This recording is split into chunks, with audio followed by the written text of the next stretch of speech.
네, 안녕하세요. 본격 공부작업 팟캐스트 서울대는 어떻게 공부하는가 한지우입니다.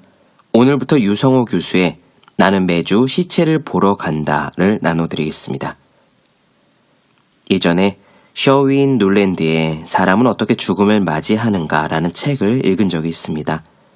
의사가 쓴 책인데 제목 그대로 사람이 죽게 되는 경우들을 담담하게 설명해 놓은 글이었어요. 알츠하이머, 폐렴, 심장마비, 에이즈 그런 병명들이 쭉 이어지고요. 폐렴이 왔을 때 사람은 어떻게 되는지, 협심증과 심근경색이 무엇이며 그것이 어떻게 심장마비로 진행되는 것인지 등이 상세하게 설명되어 있었습니다. 과학 서적이었죠. 재미있을 여지는 사실 별로 없었습니다. 문과 출신에다가 생물학이라고는 고등학교 때 공통과학 배운 게 전부인 저에게는 그 내용도 어려웠고요. 그런데 이상한 일이 있었습니다. 죽음에 대한 책을 읽다 보니까 뭔가 정신이 번쩍 들었어요. 예를 들어 심장 질환에 대한 부분이었는데요.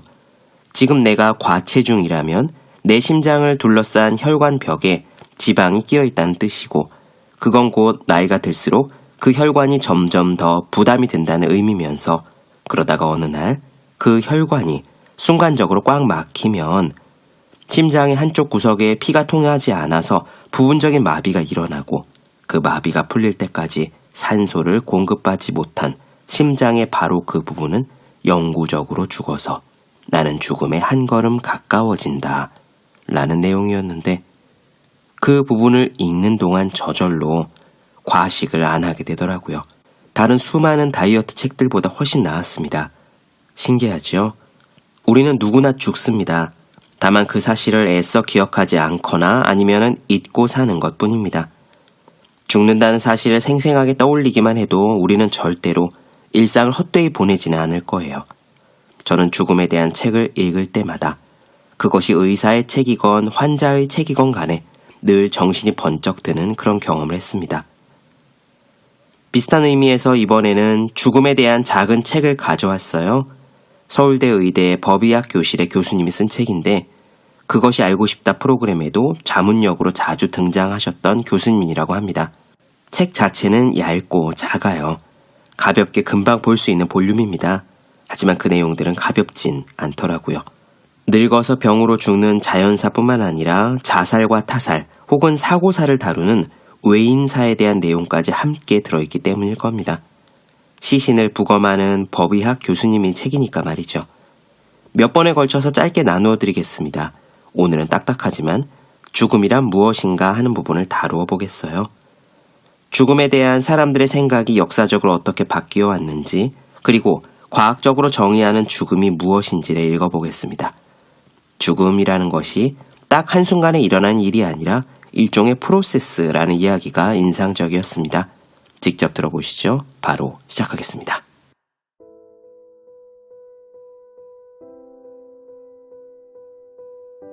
과학에서는 생명의 시작을 어떻게 볼까? 예전에는 인간이 태어나고 죽는 것을 구분하기가 매우 간단했다. 아기가 엄마 뱃속에서 나와 울음을 터뜨리는 순간 우리는 아기가 태어났다고 생각했고 나이가 들어 눈을 감으면 그때 죽었다고 생각했다. 어려운 문제가 아니었다. 그런데 지금은 삶의 시작이 언제인지 죽음의 순간이 언제인지 정확히 알 수 없게 되었고 이에 따라 혼란이 가중되었다. 생물학적으로 인간 탄생의 여정은 이렇다. 여성의 생리 주기에서 마지막 월경이 있은 후에 대개 2주쯤 뒤에 배란이 일어나게 되고 이때 남녀가 사랑을 나누면 남성의 정자가 여성의 난자 속으로 들어오게 된다.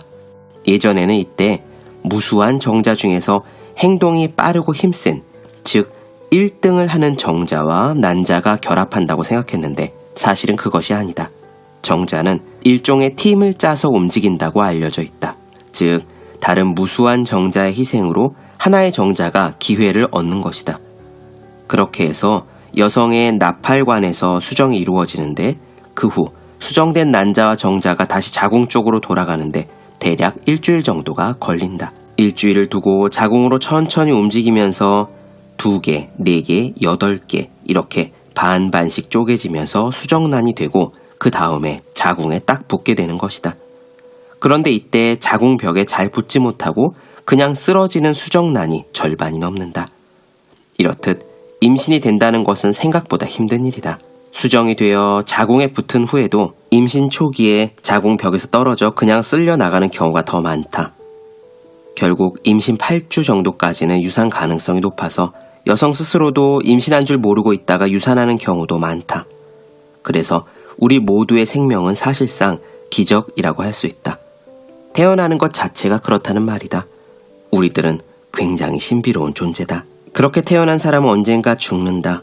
죽음은 시대와 장소에 따라서 다른 형태의 의미를 부여받는다. 그래서 사실상 한 시대의 문화와 종교의 백그라운드를 이루고 있는 것이 죽음이 아닐까 싶다.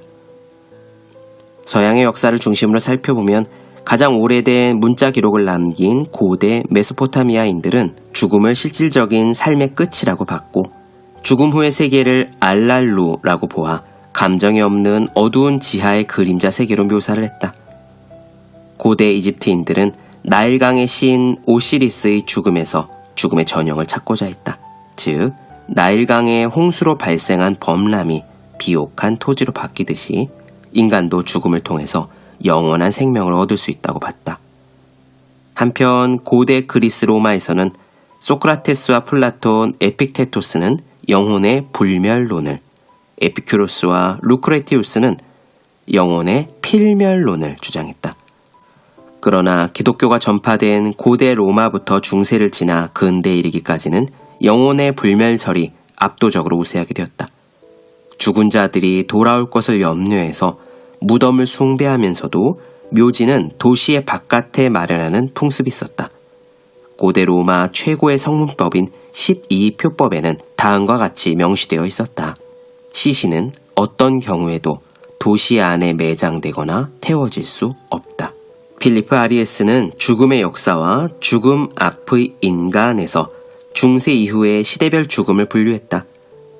중세 초기에서 중세 전성기까지는 공동체 사회가 공고하게 진행되면서 개인을 독립적인 인격이 아닌 공동체 일부로 간주해 종교적인 부활의 믿음을 근거로 죽음을 재래화했다. 이는 공동체를 더욱 응집시켜서 생산 도구의 결실에 의한 공동체의 약화를 방지했다. 그러나 중세 전성기에서 르네상스 직전까지 인권이라는 의식이 상승하면서 공동체 구성원으로서의 죽음이 아니라 개인이라는 관점에서 죽음을 바라보게 되었다. 종교 역시 이러한 관점과 함께 변모해서 죽음을 개인에 대한 심판이라고 보는 개념과 함께 공동체에 대해 헌신한 개인에게 영생을 보장함으로써 약해지는 공동체 의식을 고양하려는 움직임이 있었다. 그러다가 르네상스에 들어서면서 개인은 드디어 공동체에서 분리되었다. 이 시대에는 죽음에 대한 공포가 심화되었고 의학, 특히 해부학이 본격적으로 발달하면서 공포와 호기심이 동시에 발생했다. 18세기 말을 지나면서 서구 사회에 낭만주의 풍토가 확산되면서 개인의 죽음에서 사랑하는 이의 죽음에 대한 슬픔의 감정이 확산되었다. 물론 그 전에도 인간으로서 당연한 감정이었겠지만 예술적 감성과 결합되면서 죽음을 공포와 심판의 대상으로 보았던 기존의 관념에서 개인의 아름다움 또는 순수로의 회귀로 해석되기도 하면서 현실이 오히려 지옥으로 묘사되기도 했다. 이 당시의 특이한 점은 과학이 함께 발달함에 따라 죽음과 끊을 수 없는 신이라는 관념이 대자연이라는 단어로 대체되기 시작했다는 것이다. 그렇다면 죽음이란 무엇일까? 많은 경우 죽음은 보통 어느 순간에 일어나는 사건으로 표현이 되지만 사실은 어느 기간에 발생하는 과정으로 이해하는 것이 타당하다. 다만 사회적으로나 법률적으로는 편의상 어느 순간에 일어난 사건으로 이해한다. 법의학자는 이러한 사람의 죽음을 세포사, 장기사, 개체사, 그리고 법적인 사망의 단계로 분류한다. 각각의 자세한 의미는 다음과 같다.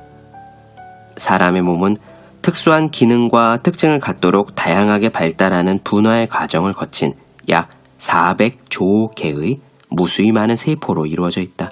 분화한 형태와 기능을 가진 같은 종류의 세포는 모여서 조직을 만드는데 조직은 체내에 독립적으로 존재하는 것이 아니고 일정한 규칙에 따라 몇몇 조직이 모여 장기를 이룬다.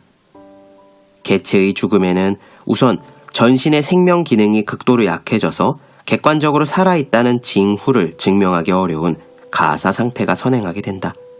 순차적으로 주요 장기인 순환계통, 호흡계통, 중추신경계통의 심장, 폐, 뇌, 특히 뇌관 가운데 어느 하나가 불가역적으로 기능을 멈추면 개체는 반드시 생명활동을 영구히 멈추게 되는데 이를 장기사라고 한다.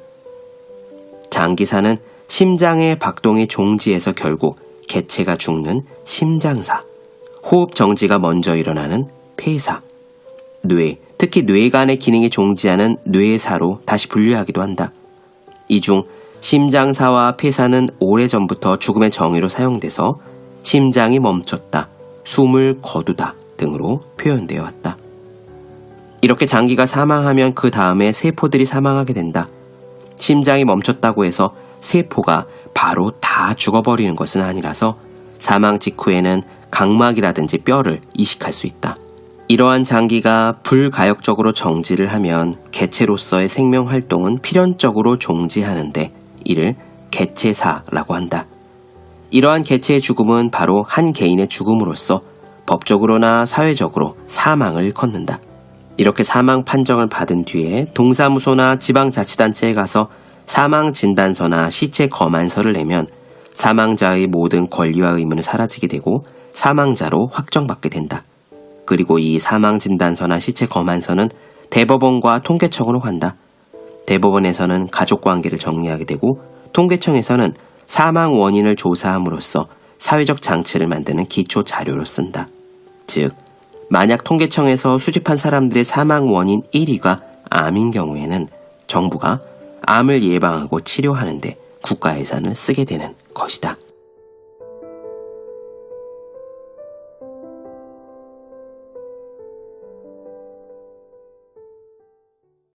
네, 본격 공부작업 팟캐스트 서울대는 어떻게 공부하는가? 유성호 교수의 나는 매주 시체를 보러 간다 나눠드렸습니다.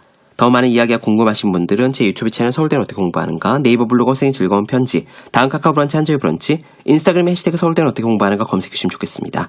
또 공부하시는 모든 분들을 위해서 어떻게 공부하는 게 효율적인 설명한 혼자 하는 공부의 정석, 그리고 책상에 올려두기만 해도 공부하고 싶어진 360 홍콩 캘린더 아직 읽지 않으셨다면 꼭 읽어보셨으면 좋겠습니다. 분명 도움이 되실 거예요. 그럼 오늘 여기까지 하겠습니다. 전 다음 시간에 뵐게요. 여러분 모두 열심히 공부하십시오. 저도 열심히 하겠습니다.